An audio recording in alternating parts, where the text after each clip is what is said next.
Et Dieu va également commencer à te faire grandir dans différents niveaux spirituels. On va dire que tu dois toujours être bouillant pour Dieu, parce que il y a une chose que le diable attendra toujours, c'est que tu te refroidisses. Dans cette alliance avec Dieu, de toujours rechercher sa présence, rappeler le sacrifice de Jésus à la croix, parce qu'il n'est pas mort pour rien. Pour tout peuple, pour toute personne, de tout âge, de toute nation, de toute tribu. Allumer un feu dans ta vie où tu cherches la présence de Dieu. Les multitudes ne pourront jamais mais la présence de Dieu va faire de toi l'homme, la femme le plus heureux de la terre. Amen. Est-ce que nous sommes dans la joie? Oui. Amen. Amen. Nous voulons vraiment bénir le Seigneur et j'aimerais vous encourager à ouvrir votre Bible dans le livre de l'évangile de Jean. Nous saluons aussi les internautes qui sont avec nous en direct. Et nous croyons encore que Dieu veut te parler encore ce soir. Amen. Amen. Dis à ton frère, dis à ta soeur, Dieu veut te parler encore ce soir. Amen. Amen. Dis-lui à droite, dis-lui à gauche, Dieu veut te parler encore ce soir. Amen. Amen. Dans le livre de l'évangile de Jean, au chapitre 3 et au verset 1er, nous allons voir ensemble ce que la Bible nous dit. Amen. Si toi tu veux venir lire Joshua, bien. Je vais te laisser lire. Jean chapitre 3, verset 1er. Mais il y avait parmi les pharisiens un chef des Juifs nommé Nicodème. Il vint de nuit auprès de Jésus et lui dit: Rabbi, nous savons que tu es docteur venu de la part de Dieu, car personne ne peut faire ces miracles que tu fais si Dieu n'est avec lui.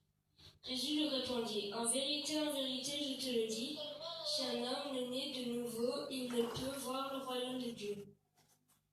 Nicodème lui dit: comment un homme peut-il naître quand il est vieux?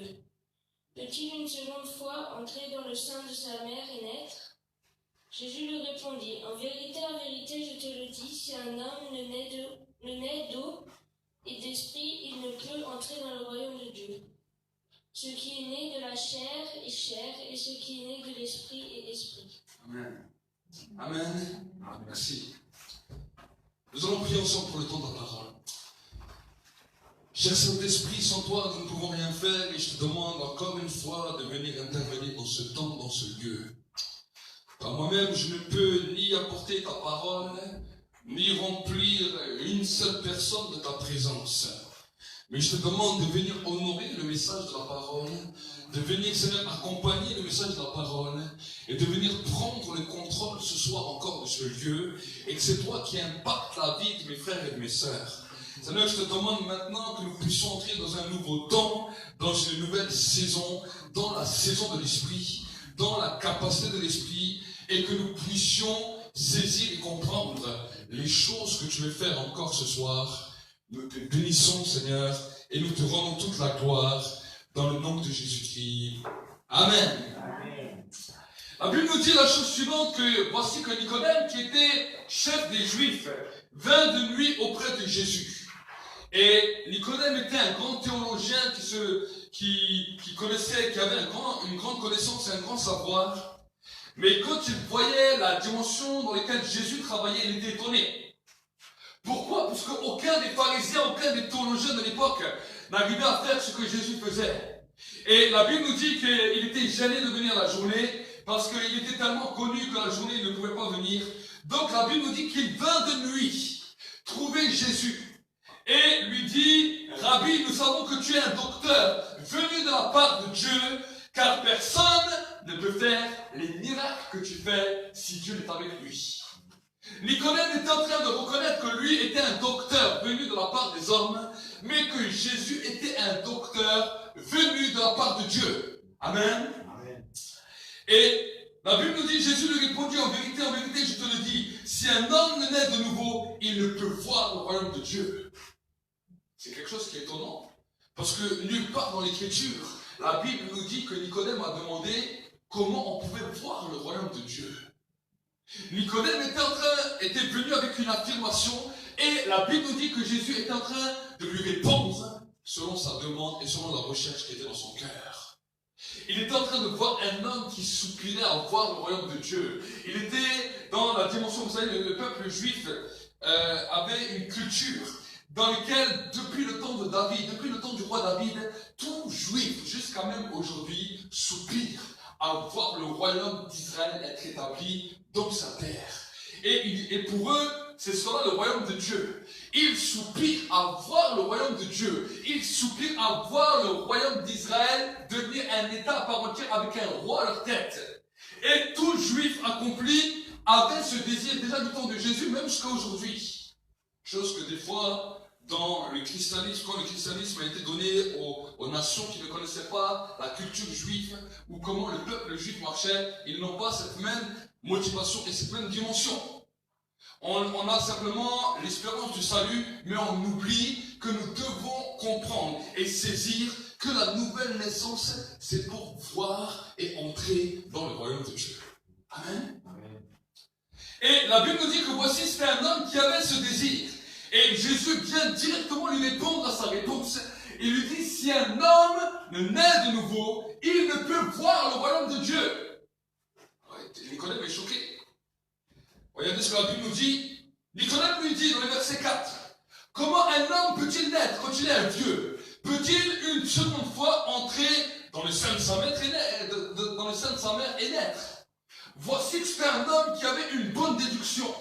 Pourquoi? Parce que Jésus lui dit que si tu ne nais pas de nouveau, tu ne peux pas entrer dans le royaume de Dieu. Mais lui il dit, moi je suis un vieux. Comment je peux faire? Si je serais un bébé qui sort du ventre de la mère, je comprendrais ce message.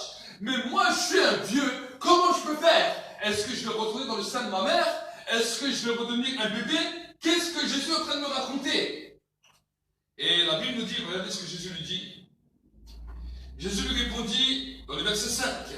En vérité, je te le dis, si un homme ne naît d'eau et d'esprit, il ne peut entrer dans le royaume de Dieu. Amen.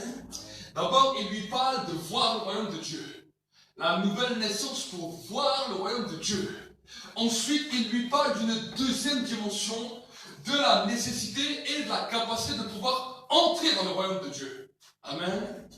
Nous pouvons voir le royaume de Dieu à travers les rêves, à travers les visions, à travers les songes. Et c'est quelque chose de merveilleux. Mais j'aimerais vous dire qu'il y a une dimension plus grande que simplement d'apercevoir, de simplement voir le royaume de Dieu. La Bible nous dit de pouvoir entrer pleinement dans le royaume de Dieu. Amen.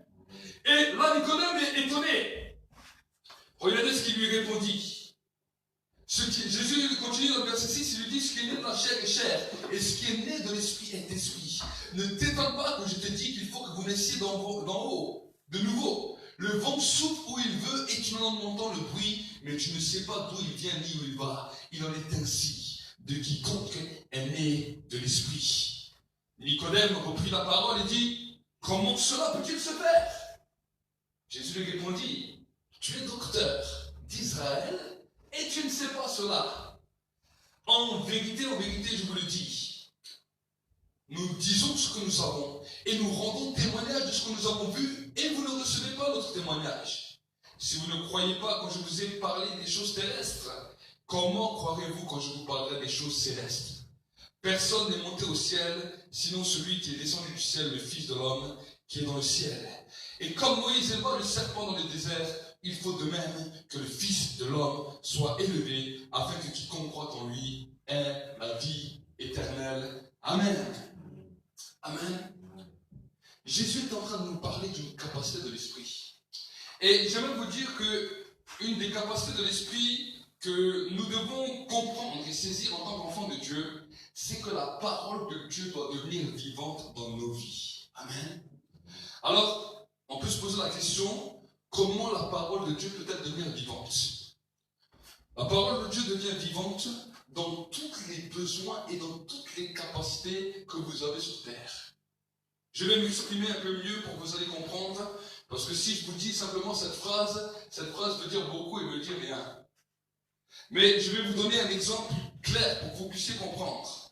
Voici que peut-être tu passes par un temps de souffrance, un temps de maladie, un temps de difficulté, et tu te dis, voici maintenant dans ce temps, comment est-ce que je peux entrer dans le royaume de Dieu et voir que le royaume de Dieu se manifeste dans mon cas actuel, dans ma situation actuelle. Est-ce que vous comprenez? C'est ça que nous devons comprendre. Parce que si je vous dirais simplement entrer dans le royaume de Dieu, tu vas me dire oui, mais comment nous pouvons entrer dans le royaume de Dieu? Est-ce qu'il y a une petite porte secrète qu'on peut ouvrir comme ça, qu'on peut entrer et ressortir comme dans un magasin? Je vais te dire oui et non. Il y a une porte secrète. Mais cette porte s'appelle la foi. Amen. Et les disciples de Jésus se posaient souvent la question, comment le royaume va-t-il se manifester? Comment le royaume va-t-il s'étendre? Et un jour Jésus leur dira la chose suivante, le royaume de Dieu est en vous. Écoute bien, le royaume de Dieu est en vous et c'est à vous de le manifester. Comment le royaume de Dieu peut venir en nous? Alors le royaume de Dieu vient en nous par le Saint-Esprit. Et le royaume de Dieu se manifeste en nous à travers la parole. Alors je vais continuer pour que vous puissiez comprendre l'exemple clair. Vous êtes malade, vous avez un problème. Là je parle juste d'un degré de la maladie, mais vous pouvez mettre tout autre problème. Que ce soit un problème financier, que ce soit un problème de votre vie, tout autre problème. Et là, voici maintenant que dans la Bible nous dit que la parole de Dieu nous donne la solution, parce que la Bible nous dit que Dieu a créé tout par sa parole et que le Saint-Esprit a accompagné la parole. Alors si vous commencez à comprendre ça, vous avez compris la dimension de l'Esprit. Pourquoi? Parce que la Bible nous demande d'attraper sa parole. La Bible nous dit que Dieu envoie sa parole. Jésus a dit à ses disciples, je suis venu pour jeter un feu sur la terre, mais qu'ai-je à désirer si un autre feu est déjà allumé? La Bible nous dit que la parole de Dieu est un feu dévorant. Dans le livre de Jérémie, la parole de Dieu est un feu dévorant. C'est pas la parole, c'est pas le verbe que tout a été créé. Mais comment cette parole peut devenir vivante? C'est là où est le problème. Parce que la capacité de recevoir la parole, nous l'avons tous reçue. Quand vous lisez la parole, quand vous entendez le message de l'évangile, et par rapport à vos situations, par rapport à vos problèmes, vous percevez la parole. Des fois, vous recevez la parole. Des fois, vous sentez ce feu, cette visitation, le Saint-Esprit qui vient vous visiter, et vous savez que c'est une parole qui est là pour vous. Mais il y a un problème. C'est que bien souvent, vous ne gardez pas cette parole. Et quand on perd la parole, alors on perd le miracle, on perd les choses que Dieu voulait faire. Est-ce que vous savez? La Bible nous dit que le prophète Samuel, avant de devenir un juge d'excellence, un juge de puissance comme il était, il gardait toutes les paroles de Dieu et il ne laissait tomber à terre aucune des paroles. Et alors que cet après-midi, j'étais en prière, le Saint-Esprit m'a dit, parle à mon peuple et dis-leur de devenir comme des marmites qui gardent la nourriture et qui commencent à la faire chauffer tout doucement, à l'entretenir à l'intérieur d'eux tout doucement, jusqu'à ce que cette parole devienne une explosion, et que quand cette parole devienne une explosion, quand cette parole est relâchée, cette parole ne revient jamais à Dieu avant d'avoir accompli, fait et exécuté tous ses desseins. Est-ce que vous essayez? Quand tu commences à garder cette parole, à retenir cette parole, ne la relâche pas tant qu'elle n'a pas explosé dans ta vie. Est-ce que vous comprenez? Je ne sais pas si vous avez bien compris ce que j'ai dit. Il faut que la parole bouillonne en toi. Des fois, la parole nous fait un petit frisson. Des fois, la parole nous encourage un peu. Des fois, la parole nous calme un peu, mais tant que cette parole n'est pas arrivée à maturation en toi, tant que cette parole n'a pas explosé en toi, ne la relâche pas. Nous avons vu ensemble comment retenir la présence de Dieu. Ce soir, nous allons voir ensemble comment retenir la parole de Dieu. Retenir la parole de Dieu, c'est pas que tu es intelligent, tu lis la Bible et tu vas la retenir de la Genèse à l'Apocalypse. C'est pas ça, retenir la parole de Dieu. Retenir la parole de Dieu, c'est quand une parole t'a touché, une parole t'a saisi, remédite-la.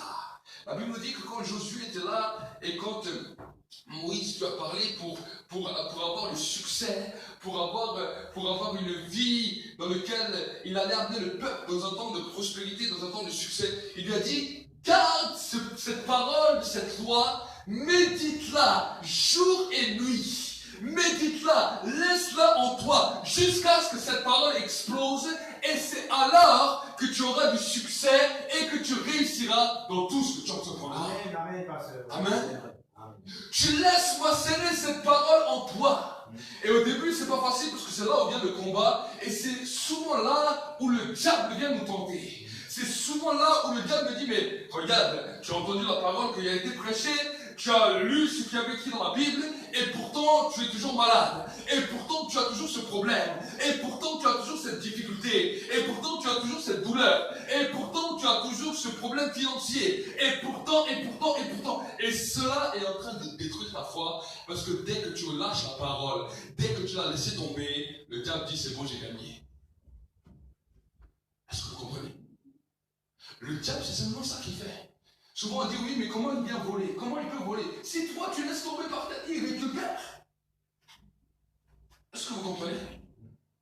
Alors maintenant, à vous de commencer à retenir et à garder. Et ce soir, vu qu'on va prier pour le baptême du Saint-Esprit, on va prier pour le renouvellement du Saint-Esprit, j'aimerais vraiment vous encourager de comprendre les dimensions de l'Esprit. Parce que la dimension du Saint-Esprit et la dimension de la parole sont liées. Amen. Amen. Amen. Le Saint-Esprit agit toujours avec la parole. Et je vais te dire une parole. Si ce soir tu dis, oui, mais comment ça se passe le baptême du Saint-Esprit? Jésus a dit, le Père a donné une promesse qu'il allait envoyer sur la terre le Saint-Esprit. Le Père a donné cette promesse à tous ceux qui croiraient que le Saint-Esprit allait être libéré. Et alors que j'étais cet après-midi en prière, je sentais cette parole bouillir. Et à un moment, j'étais en train d'exploser dans la prière. Et le Saint-Esprit m'a dit, c'est un temps de relâcher cette parole. Pour que ceux qui la reçoivent, cette parole produise un effet. Amen. Amen. Oui. Et j'ai commencé à comprendre et à saisir. Le Saint-Esprit a commencé à m'ouvrir les yeux. Et j'ai commencé à saisir que nous devons apprendre à retenir la parole de Dieu. Amen. Amen. Tu ne retiendras peut-être pas tous les versets de la Bible. On ne te demande pas de retenir tous les versets de la Bible. Mais la parole que tu as besoin, laisse-la bouillir en toi. Commence à laisser ton esprit s'immerger de cette parole. Et vous allez voir qu'au début, c'est un petit peu de chaleur qui vient.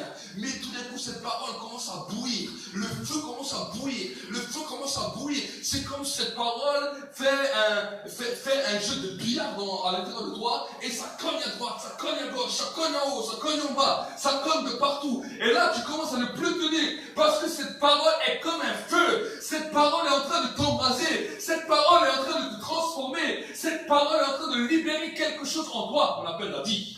Amen. Amen. Amen. Si tu comprends ce message, tu vas avancer avec Dieu. Amen. Amen. Si ce soir tu comprends ce message, tu vas commencer réellement à avancer avec Dieu. Vous savez, j'aime pas raconter des histoires aux gens. J'aime pas vous dire simplement, oui, je te dis une petite parole, et voici, avec la petite parole, vas-y, on verra demain comment ça ira. Je t'explique. Il y a une parole qui est donnée. Ça peut être une petite graine. Ça peut être un grain de s'élever. Ça peut être quelque chose de tout petit. Mais si tu saisis que c'est la parole de Dieu pour toi ce soir, et que tu laisses cette petite parole commencer à mûrir en toi, tu laisses cette parole, tu la retiens. Ce qu'on appelle retenir. Comment certains ils relâchent la parole trop vite? Ils retournent dans le temps de prière. Tout d'un coup, le diable devient un grand inspirateur. Il dit, ah mais Dieu ne t'avait pas dit ça. Dis-lui pourquoi il t'a dit ça et ça ne s'est pas réalisé. Et là, tu vas dans la prière, mais plus inspiré par la foi, inspiré malheureusement par Satan. Et tu dis à Dieu, Seigneur, mais tu m'avais dit cette parole, pourquoi ça ne s'est pas encore réalisé? Et combien de fois on a fait ça? Combien de fois on a fait ça? Le Saint-Esprit m'a dit quelque chose. Il m'a dit, chaque fois qu'un homme fait ça, il a relâché trop tôt la parole. Il ne l'a pas laissé aller en maturité et la parole n'a pas pu produire son fruit. Voici pourquoi on peut voir aujourd'hui, même dans notre temps, que Dieu a donné beaucoup de paroles, beaucoup de gens ont reçu beaucoup de prophéties, beaucoup de gens ont reçu beaucoup de paroles et toutes les paroles ne sont pas accomplies. Alors on peut se poser la question, est-ce que Dieu serait mon Père? Pourquoi certaines paroles s'accomplissent, pourquoi d'autres ne s'accomplissent pas? Alors on commence à regarder peut-être celui qui a donné la parole avec un grand air. Mais pourtant, quand la parole était donnée, tu étais peut-être en larmes, tu sentais ce feu qui était là, tu avais senti la confirmation de l'Esprit qui te disait que cette parole venait de Dieu. Tu savais au moment même qu'elle était donnée, cette parole était de Dieu. Et maintenant, parce que tu l'as relâchée, tu commences à douter, parce que tu ne vois plus cette parole. Le Saint-Esprit m'a parlé. Il m'a dit ce soir doit être un temps de restitution, un temps où tu vas commencer à apprendre non seulement à garder la parole, mais à rechercher les paroles perdues. Amen, pasteur. Amen. Oui. Il y a des paroles qui ont été perdues. Il y a des paroles que tu as lâchées en route.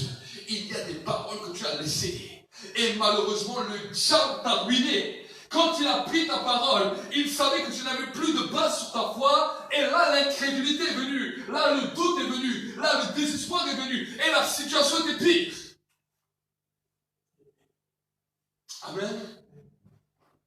J'aimerais te dire quelque chose. Il faut que la parole boue, que chaque parole que tu reçois devienne une cocotte minute jusqu'à ce que tu la relâches. Amen. Amen. Et quand cette parole est sur le point d'exploser et que tu la relâches, Dieu dit c'est bon, cette parole peut revenir à moi. Elle a accompli les faits que j'ai dit. Et à cause qu'elle a accompli les faits que j'ai dit, voici que je me tiens là, je suis prêt à accomplir toutes les paroles qui sont sorties de ma bouche. Je suis prêt à accomplir. Est-ce que vous y essayez? Je vais vous donner un exemple clé pour que vous puissiez comprendre. Imaginez une maman dans une maison et qui a un jardin. Et voici que cette maman, dans son jardin, elle a plein de petites graines pour planter des tomates. Quand elle voit les graines, est-ce que quand vous voyez les graines, est-ce que ça a l'air comestible? Ça n'a pas l'air comestible. Alors, si on va vers l'enfant et on lui montre ces petites graines, viens voir Joshua, on va faire la maman vient. Il y a le petit enfant qui a mangé tous les jours des tomates. Et la maman lui montre les graines. Et lui dit, tu vois ces petites graines qui sont là. C'est ça ta salade. Qu'est-ce qu'il va dire l'enfant? Il va dire, mais non, c'est n'importe quoi. C'est pas possible. C'est pas possible que ces petites graines deviennent des salades. Mais si la maman commence à les planter, si elle prend les tomates trop tôt, quand elles sont toutes petites, elle peut juste les jeter. Parce qu'elles n'auront ni goût, ni saveur. Et ça ne fera rien. Est-ce que vous disiez? Mais elle va laisser la terre amener la graine à l'explosion. Elle va laisser la graine amener à se multiplier, à se démultiplier. Et cette petite graine qui ne ressemblait à rien va commencer à produire un fruit, 2 fruits, 3 fruits, 4 fruits. Et là, quand le fruit est mûr, on peut l'enlever, on peut le poser sur la table. Et on dit cette parole maintenant peut être accomplie parce que la graine a accompli son fruit. Amen. Sois bénis. Amen. Est-ce que vous comprenez? La Bible nous dit que la foi est comme un grain de sénévé, comme un grain de moutarde. Amen. Et en fait, dans cette foi, souvent on dit oui, mais la foi c'est comme un grain de moutarde. Alors on dit la foi c'est une terme d'assurance. Mais la Bible nous dit aussi que la foi vient de ce qu'on entend vient de la parole de Dieu. Autrement dit, ces petites graines que vous avez, ce sont chaque fois les petites paroles. Parce que pour Dieu, ça semble petit. Est-ce que vous essayez? Pour nous, c'est énorme. Ça nous fait des frissons. Ça nous fait remonter les cheveux sur la tête. Ça nous fait remonter les poils sur la tête, sur les bras. Et on se pose des questions. On dit, j'ai des frissons là partout. Je ne sais pas ce qui se passe. Ça te fait pleurer les yeux. Ça te fait tout. Une petite parole. Tu n'as pas encore entendu la grande parole au ciel. La Bible nous dit quand Dieu va parler, il ne va pas parler tout doucement. La Bible nous dit quand. Je suis content parce que ici vous pouvez vous habituer un petit peu à ma voix, même si vous dites que j'ai une voix forte, tu n'as pas entendu la voix de Dieu. La Bible nous dit que la voix de Dieu est semblable à des grandes eaux. Quand il dit un seul mot, il y a tout le monde qui tremble. Est-ce que vous comprenez? Tout le monde tremble. Là, il nous donne des petites paroles. Et ce qu'il va nous demander le jour où on va arriver au ciel, c'est qu'est-ce que tu as fait de petites graines que je t'ai données? Ah, mais Seigneur, c'est rien du tout ça. Maintenant, si c'est même pas accompli. Ah, mais Seigneur, on ne pourra pas avec Dieu. Est-ce que vous comprenez? On ne pourra pas dire ça à Dieu. Tu dis, mais tu sais, cette graine, tu aurais compris qu'en toi, elle allait commencer à accomplir un fruit. Tu ne serais peut-être pas mort de cette manière. Tu sais que si tu aurais compris que cette graine aurait porté ça et ça et ça en toi, tu n'aurais pas vécu aussi misérablement. Tu sais que si cette graine, tu l'aurais laissée germer en toi, tu aurais eu du succès et tu aurais vu ce que j'avais préparé pour toi. Mais parce que tu as laissé cette graine, alors la parole n'a pas pu accomplir son fruit. Est-ce que vous savez combien de maisons ont été privées de tomates parce qu'elles n'ont pas pris ces graines et ne les ont pas plantées? Je vous donne une image pour que vous puissiez comprendre. Parce que ça, vous comprenez. Chaque personne qui va dans les magasins de jardinage pour planter des carottes, pour planter tout ce que vous voulez, des patates, tout, ils savent que quand ils vont aller dans ce magasin, ils ne vont pas trouver un sac de patates, ils ne vont pas trouver un sac de tomates qu'ils vont planter, ils ne vont rien trouver de ça. Ils vont trouver des petits sachets, des tout petits sachets, avec des milliers de graines. Mais pourtant, s'ils sont intelligents, ils le savent, que s'ils plantent ces graines, et ils laissent cette graine exposer, ils laissent cette graine en maturation dans la terre, cette graine va commencer à produire du fruit. Et c'est pour ça que la Bible nous dit que si le grain tombe en terre et ne meurt, il ne peut produire du fruit. Est-ce que vous savez? C'est pour ça qu'on va prier après pour le Saint-Esprit. Mais si vous ne comprenez pas comment le Saint-Esprit fonctionne, vous allez avoir un problème. Amen. Souvent on dit, Seigneur, baptise-moi du Saint-Esprit, Seigneur, je veux le Saint-Esprit, Seigneur. Et tout d'un coup, voici que le Saint-Esprit vient. Le Saint-Esprit, ce n'est pas simplement le parler en langue. Le parler en langue est une bonne chose, ce sont un des dons de l'Esprit. Mais le Saint-Esprit est bien plus que le parler en langue. C'est une personne qui nous connecte directement au monde de l'Esprit, au monde de Dieu, pour nous faire entrer dans une position spirituelle. Amen. Et voici que dans cette position spirituelle, le Saint-Esprit va toujours travailler avec la parole. C'est pour cela que celui qui dit qu'il a le Saint-Esprit et qui n'aime pas lire la parole, je me pose une question: de quel genre d'esprit est-il animé? Parce que le Saint-Esprit aime toujours travailler avec la parole, et le Saint-Esprit va commencer à prendre la parole écrite, la parole orale, la parole de vision, la parole de rêve, la parole que Dieu donne, la vision que Dieu donne, et voici que cette parole doit arriver à maturation. Le bébé dans le ventre de la maman, c'est pareil. Au début, il est petit, infime. Mais pourtant, dans le ventre de la maman, il arrive à une explosion jusqu'au moment de l'accouchement. Est-ce que vous savez? La vie humaine est faite comme ça. Je n'ai jamais vu qu'on dit, voilà, au bout d'1 mois, non, le bébé est arrivé à terme. Non, non, non. La maman ne dit pas, au bout d'1 mois, sortez-moi le bébé. Ni au bout de 2 mois. Non, le bébé reste là. Parce que le bébé doit aller jusqu'à la maturation, jusqu'au temps où maintenant le temps de l'explosion est arrivé pour qu'il puisse sortir. On appelle ça le phénomène chimique. Est-ce que vous savez? Et tout dans ce monde est basé de la même manière. Et c'est pour ça que Jésus était étonné. Il a dit à Nicodème, il a dit, oui, toi, tu es un docteur. Tu es un docteur de la loi. Et tu ne comprends pas ces choses. Il a dit, quand je vous parle de choses terrestres, vous ne comprenez pas. Alors si je vous parle de choses célestes, comment ça va se passer? Amen. J'aimerais aujourd'hui exciter votre foi et comprendre que chaque graine que Dieu va vous donner, chaque graine, il faut l'amener à l'explosion. C'est pour ça que Dieu ne s'amuse pas à vous donner 50 000 paroles, une derrière l'autre. D'abord, il regarde ce que vous allez faire avec une parole. Quand cette parole est arrivée à l'explosion, il dit, tu es prêt pour 2 paroles. Si ces 2 paroles sont arrivées à l'explosion et que tu as vu le fruit, il dit maintenant tu es prêt à 3 paroles. Il a dit, si tu es fidèle dans les petites choses, moi je vais t'en accorder des grandes. Amen.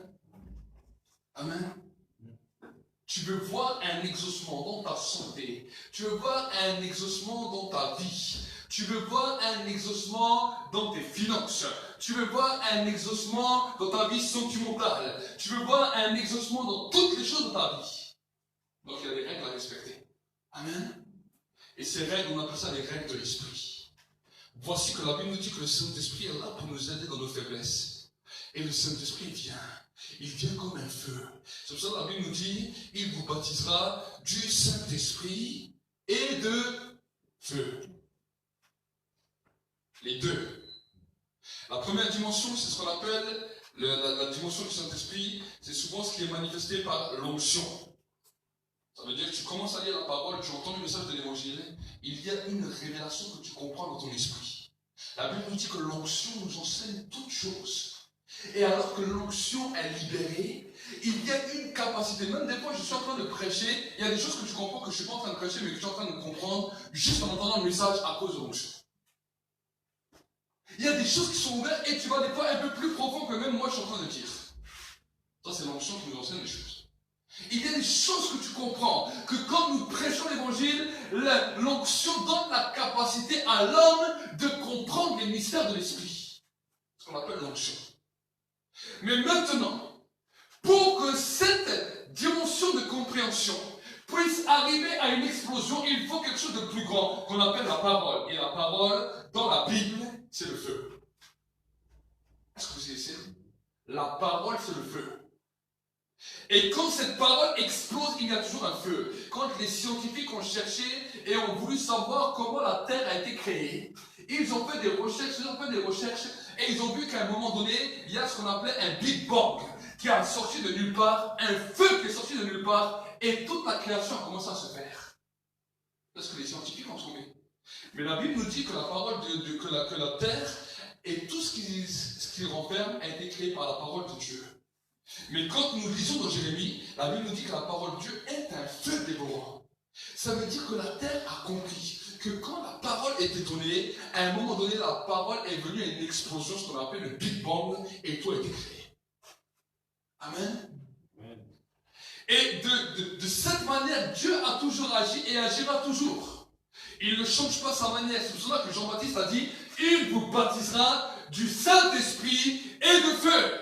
Et j'aimerais t'annoncer ce soir 2 genres de baptême que tu vas pouvoir expérimenter ce soir. Le premier, c'est le baptême du Saint-Esprit. Si tu avais un doute, si des fois tu n'arrivais pas à comprendre réellement la parole de Dieu, ou quand le message t'est donné, alors tu as besoin du Saint-Esprit, tu as besoin de l'onction, tu as besoin que l'onction te touche, tu as besoin que l'onction t'impacte, pour commencer à comprendre et saisir les mystères qui sont liés dans le domaine de l'esprit. Mais pour pouvoir vivre une vie de victoire, et une vie dans laquelle cette compréhension que tu reçois dans le monde de l'esprit arrive à une explosion, tu as besoin du feu. Et le feu, c'est la parole de Dieu que Dieu va libérer dans toutes les situations. Et quand tu vas venir à l'église, tu ne vas pas simplement venir pour entendre un message, mais tu vas venir pour chercher tes graines. Dès qu'une graine est donnée, note-la sur un papier et dis, Seigneur, cette graine a été donnée. À cause de cette graine, demain j'aurai mon succès. Amen, pasteur, amen. Amen. Demain tu auras ton succès. Tu notes cette graine et tu le notes en rouge. Et quand le diable vient pour essayer de te tenter, il va te dire, mais est-ce que Dieu t'a vraiment dit? Tu lui dis, Dieu m'a dit, et cette parole, je la laisse macérer.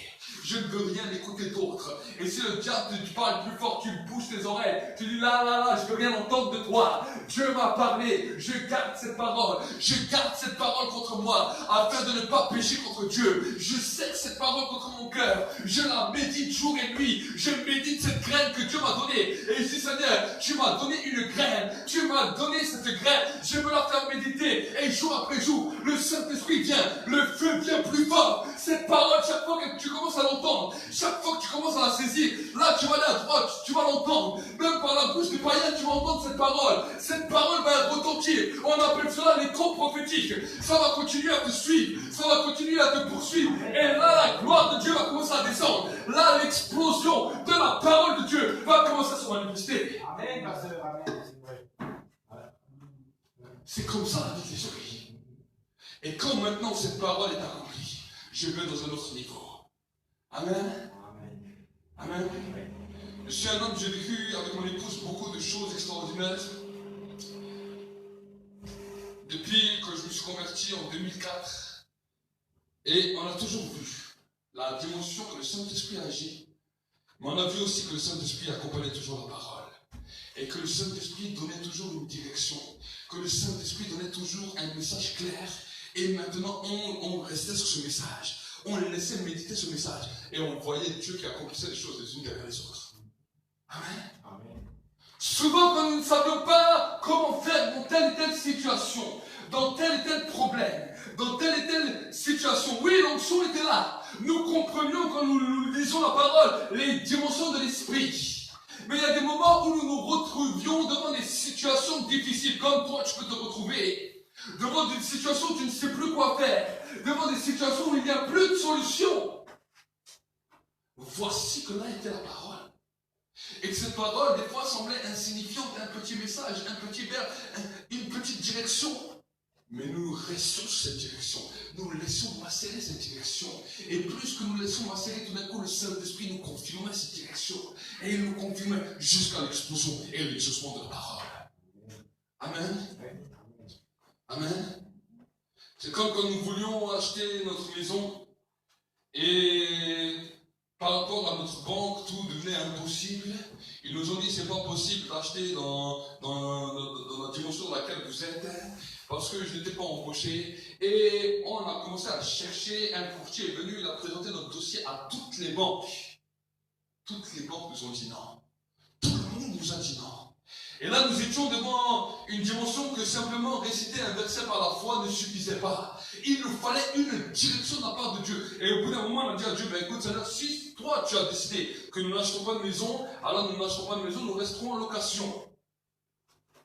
Mais si toi tu décides autre chose, merci de nous le faire parvenir. Et là, alors qu'un jour je suis en train de prier, le Saint-Esprit me parle clairement.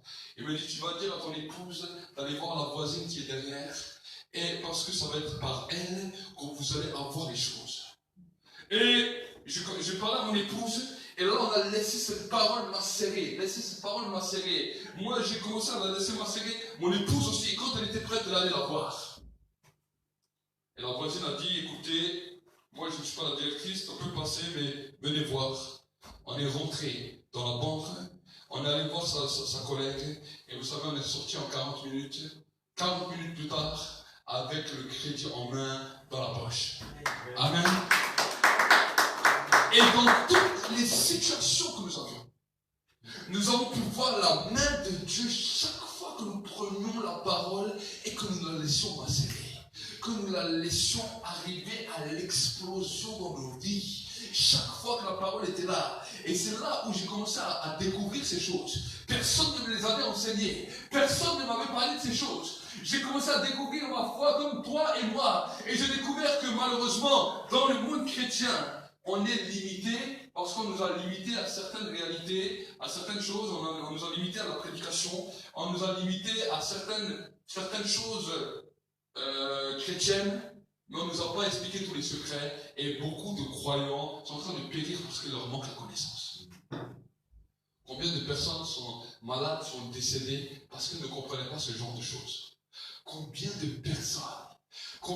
personnes sont passées par des faillites, sont passées par des catastrophes, sont passées par des situations terribles parce qu'ils ne connaissaient pas toutes ces clés.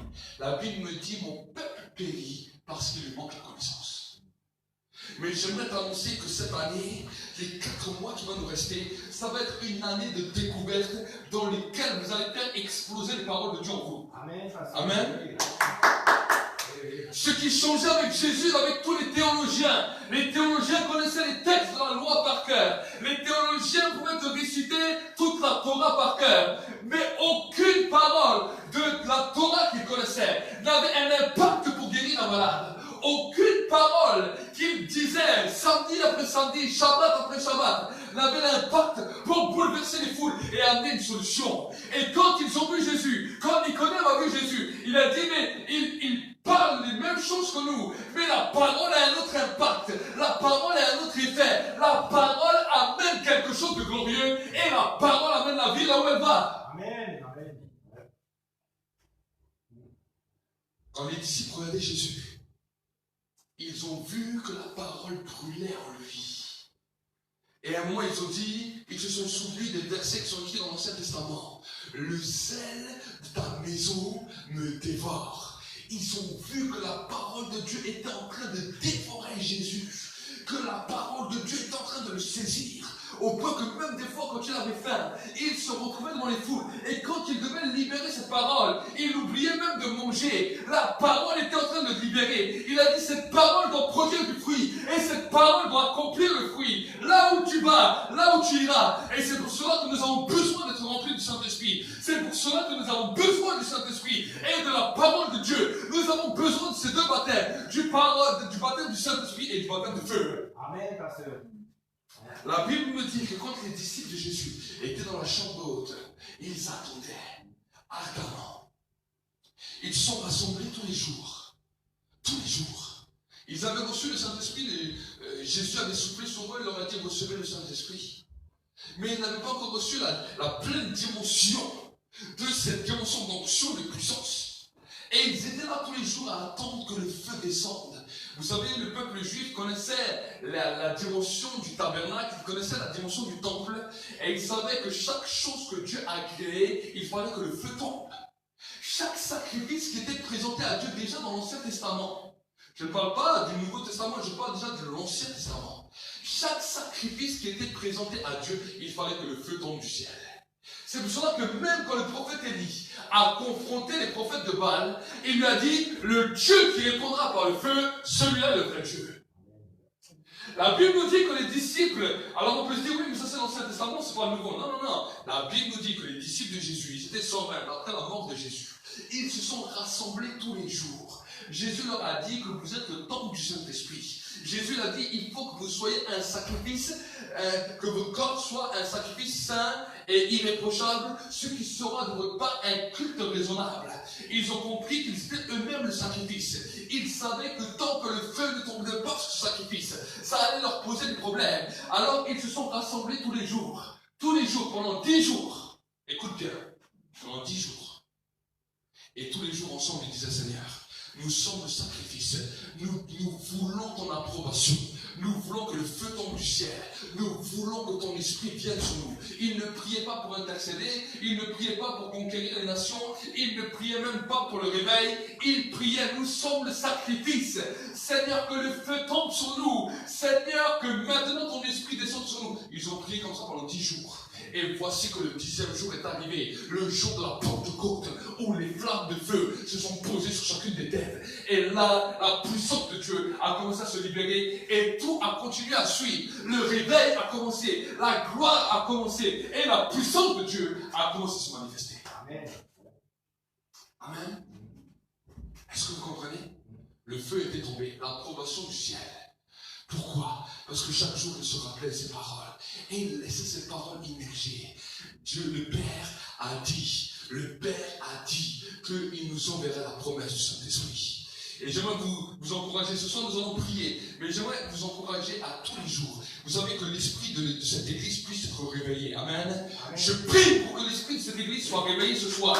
Et que chaque jour, tu cherches l'approbation de Dieu sur ta vie. Que chaque jour, tu cherches le feu de Dieu sur ta vie. Ne te laisse pas avoir par 10 000 prédicateurs. Ne te laisse pas avoir par 10 000 choses. 2 choses sont importantes. La présence de l'esprit et le feu de Dieu. Amen, pasteur. Oui.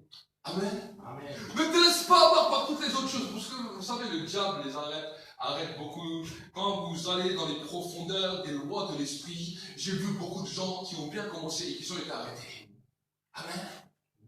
Et à un moment, j'ai dit, mais pourquoi? Et le Saint-Esprit m'a dit, parce qu'ils se laissent aller par la foule des mots. Mais ils ont oublié 2 choses. De chercher le Saint-Esprit et le feu. Amen. Et ensuite, ils se laissent arrêter par les choses que la chair se laisse arrêter et par les choses que les choses de ce monde arrêtent aussi. Amen. Nous sommes des êtres spirituels. Nous devons comprendre et grandir. Et si nous ne comprenons pas ça, nous allons toujours tourner en rond et marcher de manière charnelle. Amen. C'est quelque chose que je vous encourage vraiment à comprendre, pas simplement ce soir. Mais chaque fois que tu viens à l'église, tu lui dis, Seigneur, je veux le feu.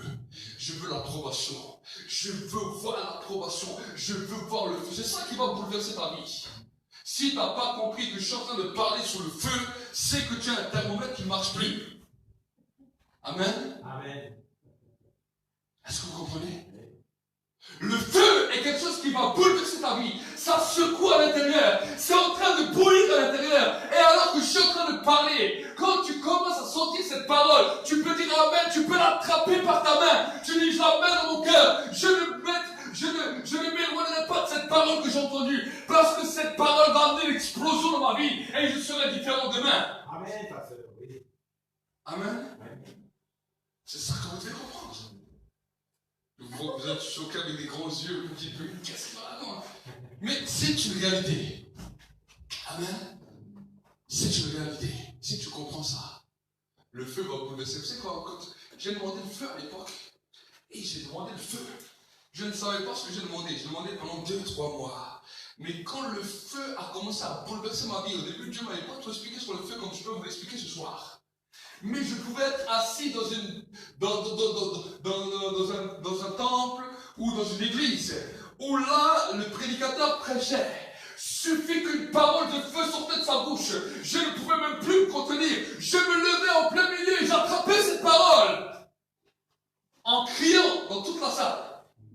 Je pouvais avoir plein de personnes autour de moi, les gens ils ne comprenaient pas ce qui se passait. Et moi au début j'arrivais pas à maîtriser ça. Je dis mais qu'est-ce qui se passe? Je dis moi-même j'arrive pas, je suis assis, le feu était tellement fort, je me levais, je criais. Tout le monde me regardait. Qu'est-ce qui se passe?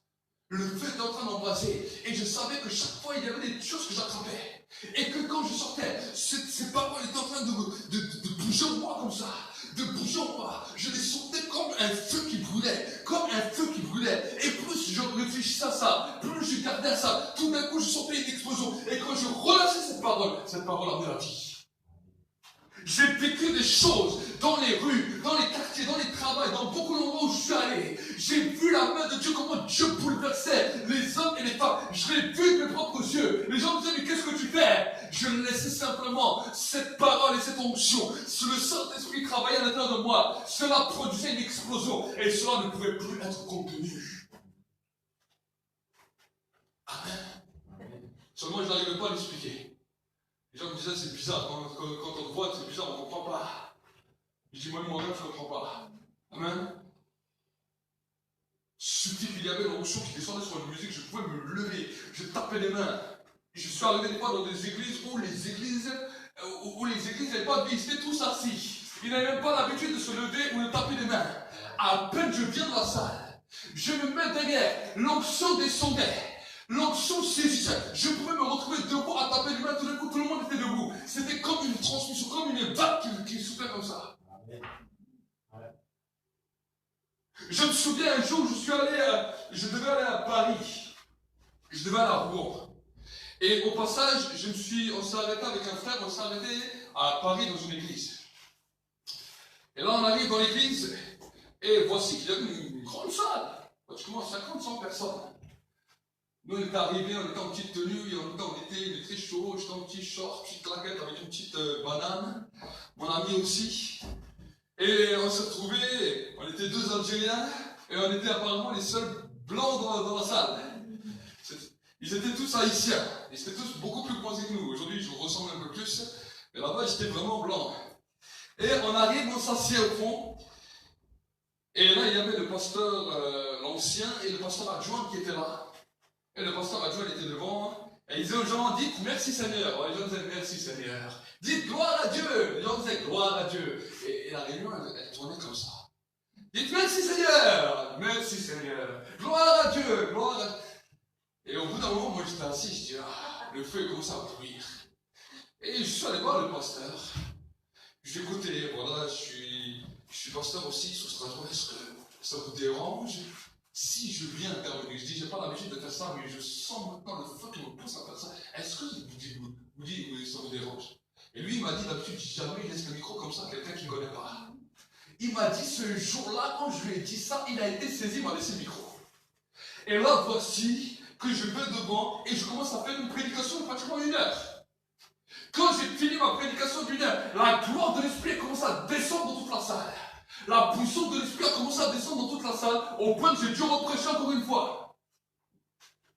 La deuxième vague a continué. L'onction a descendu. Certains ont commencé à prophétiser, d'autres ont commencé à avoir des visions. La gloire était descendue dans toute la salle. Elle était toute retournée, on ne savait même plus où était quoi. Et à la fin même, j'ai dit au pasteur, j'ai dit écoutez, venez les pasteurs, je vais prier pour vous. J'ai consacré le soir même les pasteurs. Les dons spirituels leur ont été communiqués directement, comme dans la Bible est écrit. On a même fait encore des fiançailles le soir même. Et alors que j'étais en train d'exercer le ministère, je me souviens, il y avait un Égyptien qui est rentré, parce qu'il entendait du bruit de partout. Il est rentré dans la salle, il ne connaissait rien. Moi, je viens, je priais pour tout le monde. Je n'ai pas fait attention s'il était dans l'église ou pas. Je lui pose la main aussi dessus. Il est touché par la gloire. Il retourne chez lui, il habitait dans le quartier. Il est revenu, il a fait à manger pour tout le monde. Et le soir, il est revenu, on a tous mangé ensemble. Il était 2-3 heures du matin quand on est parti. Et ensuite, on a continué. Amen. J'avais perdu ce pasteur de vue pendant quelques années. Et curieusement, il y a 1 ou 2 ans, on s'est retrouvé dans une campagne d'évangélisation. Il s'est rappelé, moi, il m'a dit, il ne faut plus que je te lâche, il faut qu'on se parle, il faut qu'on discute ensemble. Amen. Amen. Voici ce que Dieu a la capacité de faire. Voici les choses que Dieu a la capacité de faire. Mais vous savez que de la même manière dans laquelle Dieu agit, j'aimerais vous dire que le diable agit. Vous avez jamais remarqué, quand vous vous réveillez le matin, et quand le diable dit, ah, aujourd'hui c'est déjà une journée foutue, j'étais déjà mal. Et c'est comme si cette parole tourne en boucle.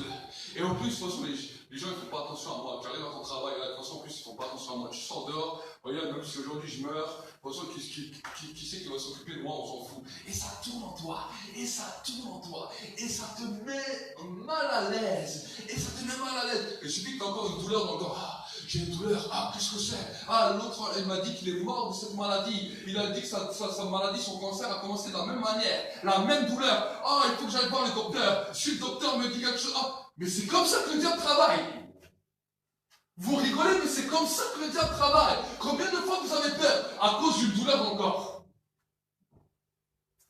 Combien de fois c'est arrivé? Pourquoi? Parce que, au lieu de prendre la dimension de l'esprit, et de vous laisser immerger dans la parole de Dieu, vous vous laissez immerger par les paroles de la chair, et ces paroles de la chair vous détruisent.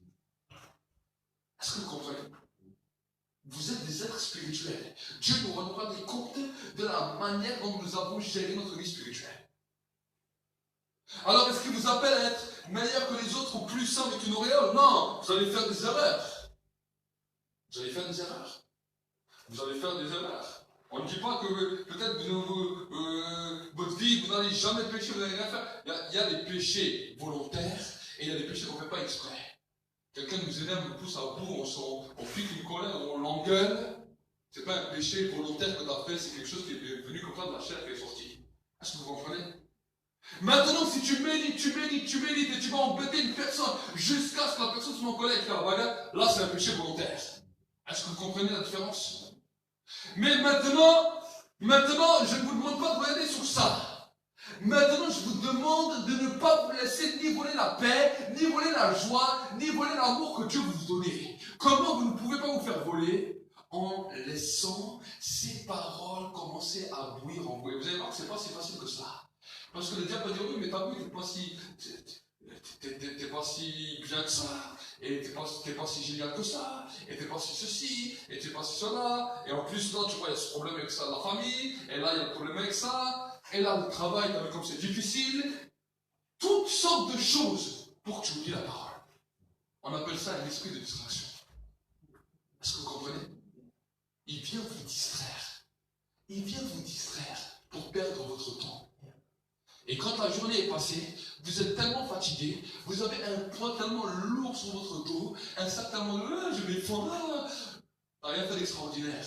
T'as que accepté des poisons qu'il t'a donnés et tu les as portés comme un bête. C'est triste à dire, mais c'est la réalité. Quel est l'homme qui va être fou, qui va marcher dans la rue, et que chaque personne qui a un sac, il va lui dire, tiens, porte mon sac. Quelle est la personne qui fait ça? Est-ce que toi tu fais ça? Tu marches dans la rue, tu vois 15 personnes qui ont des sacs. Ou tu vois, soit les femmes qui ont des sacs à main. Tu vois toutes les femmes qui ont des sacs à main. Tu vas prendre 30 femmes, 40 femmes, tu dis, voilà, donc, toute la rue que je vais marcher aujourd'hui, je vais porter des sacs de toutes les femmes. Qui c'est qui va faire ça? Personne ne va faire ça. Même le voleur ne va pas faire ça. Il va se contenter d'un sac. Parce que s'il porte les sacs de tout le monde qu'il va voir dans la rue, il va rentrer chez lui, ça va être la catastrophe. Il va dire, j'ai porté toi aujourd'hui, c'est difficile. Mais, mon frère, ma soeur, là on peut rigoler. Mais j'aimerais te dire que le diable, c'est celui-là qui a des sacs à main. Et à chaque coin de rue, il te donne un autre sac à main.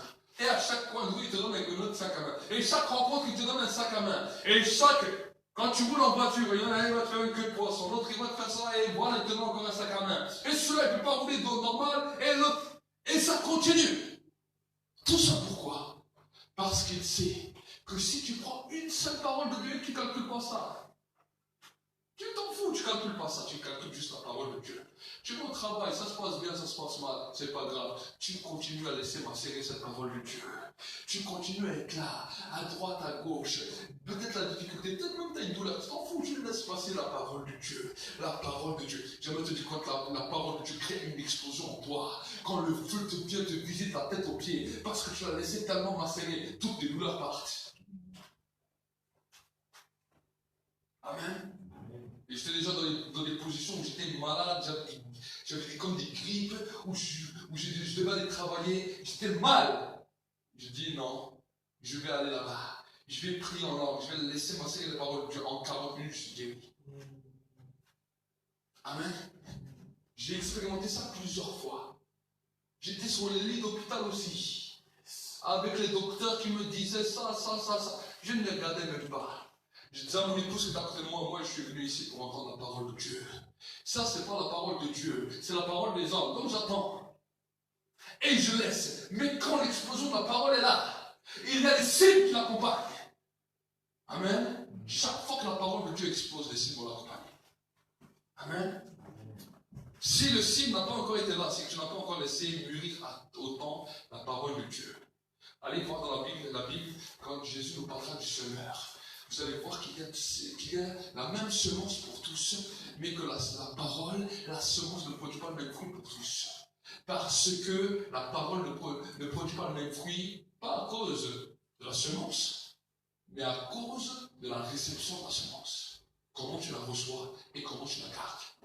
Ceux qui produisent du fruit, dirait Jésus, ce sont ceux en qui la parole de Dieu tombe dans la bonne terre, qui la reçoivent, qui la comprennent, qui la gardent et qui portent du fruit par la persévérance. C'est pour moi que je l'ai inventé ce texte. Là, je vous résume un petit peu toutes les histoires que je vous ai racontées. Amen. Donc, si nous faisons des soirées comme cela, premièrement, c'est pour te donner un exemple à suivre chaque jour. Et deuxièmement, c'est pour que tu puisses comprendre comment tu peux marcher avec le Saint-Esprit. Et je sais que cette prédication va être importante dans nos vies, très très importante, parce que ça va être une des bases pour tous les nouveaux convertis, pour tous ceux qui viennent de se faire baptiser, et pour même les anciens que vous avez peut-être été montés un peu de manière tordue ou pas très droit. Alors on redresse un petit peu avec la douceur. Amen. On vous redresse avec la douceur, on prend un peu le marteau, on tape un peu dessus, et on dit ce poteau c'est bien, mais s'il serait droit, c'est mieux. Amen. Amen. Un arbre, quand il n'est pas droit, on lui met un petit bâton et on met une corde pour que l'arbre maintenant commence à monter droit. Si votre arbre était un peu tordu, maintenant on va le redresser un peu. Amen. Donc j'aimerais vraiment lancer l'appel ce soir. Que maintenant ce soir nous puissions lancer l'appel pour tous ceux et celles qui veulent être remplis encore. Ceux et celles qui viennent aussi d'être baptisés pour avoir le baptême du Saint-Esprit de feu. Et ceux et celles qui disent, ouais, je veux encore être rempli. Et Dieu va également commencer à te faire grandir dans différents niveaux spirituels. On va dire que tu dois toujours être bouillant pour Dieu, parce que il y a une chose que le diable attendra toujours, c'est que tu te refroidisses. Dans cette alliance avec Dieu, de toujours rechercher sa présence, après le sacrifice de Jésus à la croix, parce qu'il n'est pas mort pour rien.